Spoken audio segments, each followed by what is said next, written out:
Chương trình. Chương trình.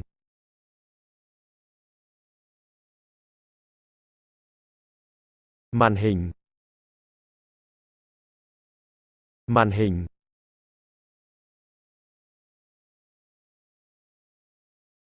Đăng ký. Đăng ký.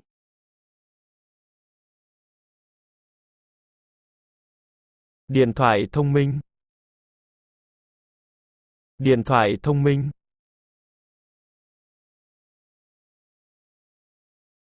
Mạng xã hội. Mạng xã hội.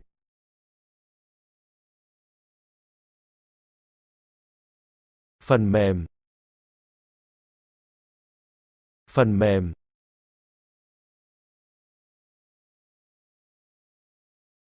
Loa. Loa.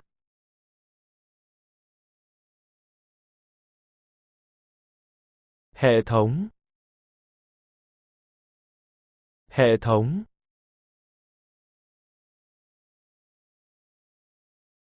Máy tính bảng.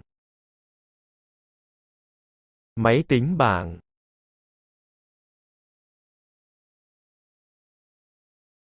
Virus.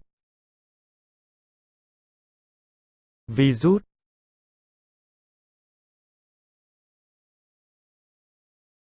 Trang web.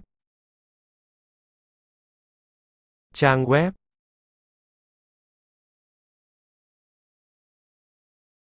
Mạng Wi-Fi. Mạng Wi-Fi.